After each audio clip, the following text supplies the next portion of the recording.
Le voy a dar la palabra al doctor César Grau. El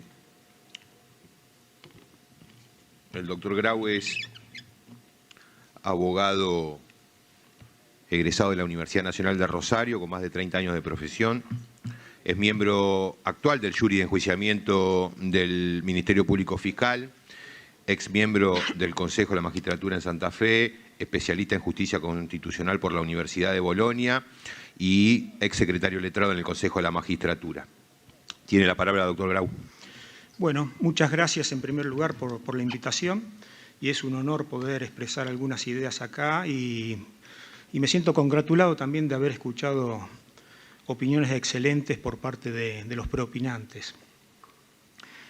Para empezar esta pequeña disertación, leí este libro que se llama Dígalo en 6 minutos. Espero hacer honor a ellos, así que cualquier cosa ustedes me calificarán, ¿no? Ron Hoff. ¿Me podés conseguir 40, 50 de esos? Sería bueno. Dígalo en 6 minutos. Dice, cómo hablar poco y decir mucho. Espero hacer honor a ese libro. La finalidad mínima que tiene que tener esta ley que se está tratando ahora en esta Cámara de Diputados es que sea sancionada una ley constitucional, es decir, que pase el filtro posterior del Poder Judicial. Esta sería una finalidad primera. Y la segunda finalidad es que sea una mejora respecto a la ley actual, que digamos es la que se volvió a poner en vigencia a raíz del fallo de diciembre del año pasado por parte de la Corte Suprema. Sí, estoy hablando de la ley 24937, es decir, que debería ser superior a esa ley, ¿no? Pues si no nos quedamos con la ley que restableció la Corte Suprema. Voy a hacer un abordaje de 5 temas, pero el esencial es el que divide las aguas en los 13 proyectos que hay presentados y están a consideración, aparte del que ya tiene media sanción por parte del Senado, ¿no? Que es la incorporación o no del miembro de la Corte.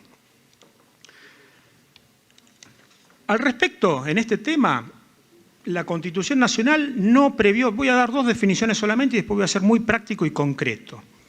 No previó el carácter contramayoritario del Consejo de la Magistratura como órgano, ¿sí? Puede entenderse que la Corte o el Poder Judicial es contramayoritario, pero no el Consejo de la Magistratura, porque previó precisamente un equilibrio estamentario.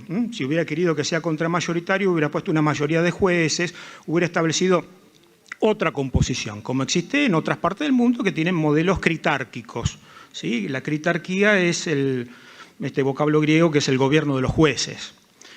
Y lo segundo, que la Constitución lo que quiso es garantizar la independencia de los jueces. Y esta independencia tiene un doble sentido, ¿sí? Un sentido horizontal, en el sentido que se le sustrae al Poder Ejecutivo, por ejemplo, la discrecionalidad en el nombramiento de los magistrados.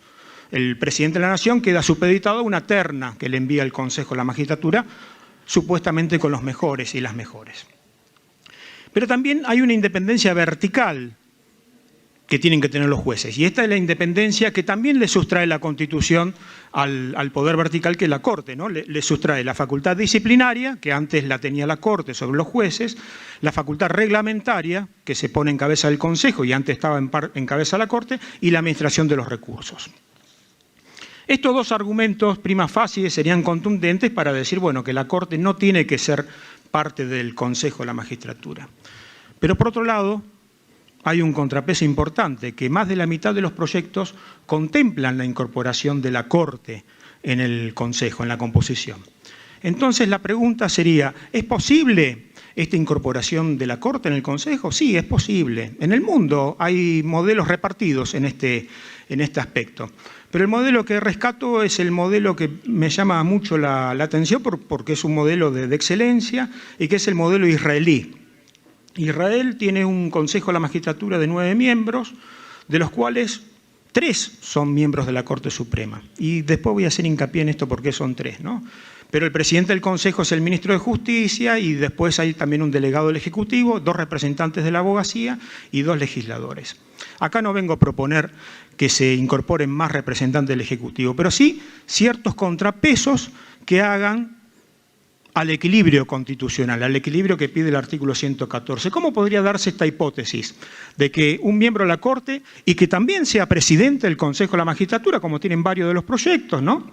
el proyecto de Di Giacomo, el proyecto, la veo acá la diputada Stolbizer, el proyecto del diputado Tonelli, en fin, varios proyectos establecen esta previsión. ¿Qué debería tener como contrapeso esta incorporación?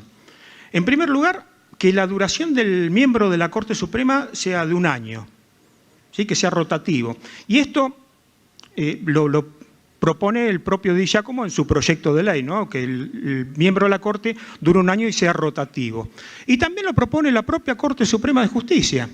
Yo les recomiendo vivamente la lectura de la acordada 44 del año 2018, en donde la Corte Suprema establece que se comportará en adelante como un órgano de carácter colegiado, y con citas incluso de Vidar Campos, en donde dice, bueno, el actual presidente de la Corte ha sido discípulo, se autorreconoce como discípulo de Vidar Campos, la cita está expresa en la acordada, recomiendo su lectura, que el gobierno del Poder Judicial está en cabeza de todos sus jueces, todos los jueces de la Corte, y que es un cuerpo colegiado. Esto también va a permitir en un futuro que cuando se implemente en el máximo tribunal la política de paridad de género pueda también darse esta rotación. Por otra parte, el proyecto de Tonelli, que ahí veo que se está yendo, pero sería importante mencionarlo, un segundo, retrotrae, pero escuche esto, retrotrae la participación de los jueces a 3 más el de la Corte, eso es correcto, porque el actual 24937 establece que son 5 los jueces, ¿sí? Son 4 más el de la Corte. Entonces, ¿dónde está el equilibrio constitucional? Porque hay 4 abogados, 6 legisladores en este proyecto de media sanción, pero no habría un equilibrio. Entonces, si el juez de la Corte es parte de una instancia y es juez, bueno, entonces debería ser el juez de la Corte y 3 jueces más. Eso es un principio básico. Bueno, está de acuerdo Tonelli, ahí tenemos el voto de esto en Tonelli, en este punto por lo menos. Otro de los contrapesos que tiene que tener esta eventual incorporación de la Corte en el Consejo es que si el presidente del Consejo va a ser el miembro de la Corte, el vicepresidente no puede ser juez también, ¿sí? Tiene que haber un equilibrio estamentario, es decir, que debería ser de otro estamento. Y el tercer contrapeso, digamos, que sería importante, es que se podría crear, y esto lo tiene contemplado, pero yo creo que es una mejora. El proyecto de media sanción habla de un Consejo Federal que está integrado por representantes de todas las provincias. Yo creo que esto se superaría con la creación de una comisión bicameral de seguimiento y coordinación de las magistraturas. ¿Por qué digo magistraturas en plural?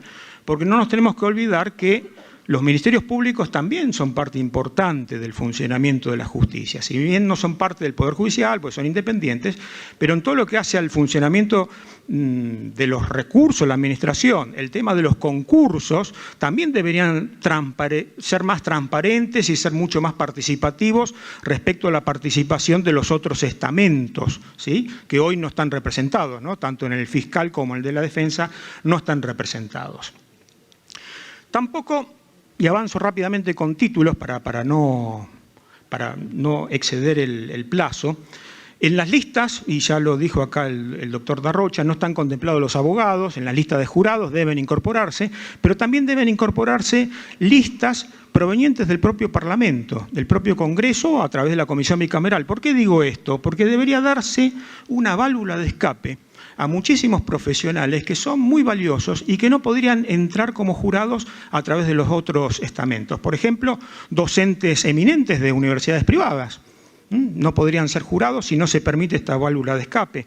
Representantes de organizaciones no gubernamentales, representantes eminentes de quienes padecen muchas veces el sistema judiciario, ¿no? Y que realmente merecen una participación previa, digamos, previo filtrado por parte del Congreso de la Nación. Docentes eméritos, magistrados jubilados, ninguno de ellos podría tener participación si no se da esta válvula de escape. Todos ellos tienen mucho para aportar en un modelo más plural y abierto. Por último, para ir cerrando las dos últimas reflexiones, la Escuela Judicial Federal es una necesidad imperiosa.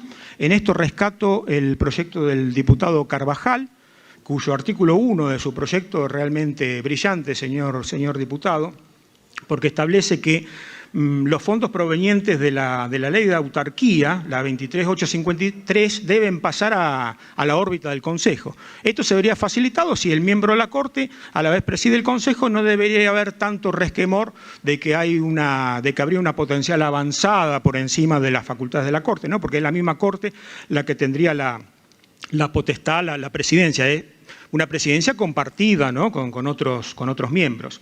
Pero ¿por qué digo que la escuela judicial tiene que ampliarse? Porque tiene que incorporar 3 cosas más. Primero, los cursos tienen que ser mucho más amplios y largos. Sugiero el sistema holandés, tengo un trabajo efectuado, no voy a hacer explicación del mismo, pero por lo menos tienen que ser cursos de 5 años de duración con pasantías concretas, para que no sean solamente cursos teóricos, sino que tengan una aplicación práctica y que los abogados de la profesión puedan tener un real acceso a la magistratura. Lo segundo que tiene que tener la escuela judicial es que para los actuales magistrados tienen que haber cursos de capacitación obligatoria, como es en Inglaterra. Hace unos años, doctora Stolbizer, vino un ministro de la Corte inglesa a disertar en la Corte Nacional. Y muchos se sintieron sorprendidos de que en Inglaterra los jueces están obligados cada determinado tiempo a realizar cursos de capacitación y que la no realización reiterada de estos cursos es considerada como una causal de mal desempeño. Y no solo cursos de materia de género, que son obligatorios por la ley Micaela y que muchos todavía no lo han hecho y están en deuda, sino también cursos de ética judicial, cursos de nuevas tecnologías y de inteligencia artificial, como hacía referencia el doctor Gil Domínguez, etcétera, etcétera. Y por último, cursos especiales para los jurados de exámenes, porque si vamos a tener listas, actualmente la lista de jurados de exámenes es de 1.900 personas, y no están realmente todos capacitados a la misma altura para tomar exámenes. Por lo tanto, debe haber una estandarización. Esta estandarización de la forma de tomar exámenes tiene que ser a través de cursos específicos que tienen que estar en cabeza de la escuela judicial. Y también para los potenciales miembros del jury de enjuiciamiento, porque sabemos que los miembros del jury de enjuiciamiento entran por sorteo. Esta es la última mejora que propongo y que también tomo parte del proyecto de la doctora Stolbizer y de otro vocal y de otro diputado, también del diputado Carvajal, es que la lista de jurados o se vuelve al sistema de la 24937, que era de 9 miembros, o se establece un sistema como el que proponen, que es de las antiguas bouletas de la antigua Grecia, ¿no? En donde así fue electo Pericles, ¿no? Como gobernante de Atenas. Pericles fue electo por sorteo. Pero este sorteo tenía previamente un filtrado, ¿sí? Había una lista mucho más reducida que la de cualquier ciudadano. Entonces, lo que se propone es incorporar, como tiene también el artículo 121... Acuérdese del libro, doctor. Sí, 121, y ya está en la última idea. 121 de la Constitución de la Ciudad de Buenos Aires, después en todo caso, si quieren preguntar, ampliamos, que establece que se eligen, en este caso deberían elegirse 48 representantes para integrar a la lista de jury, representando 2 por provincia y 1 por género. Bueno, creo que estas son las ideas esenciales. Quedo abierto en todo caso si alguien quiere profundizar alguna de estas ideas y reiterar el agradecimiento a todos ustedes. Gracias. Muchas gracias, doctor.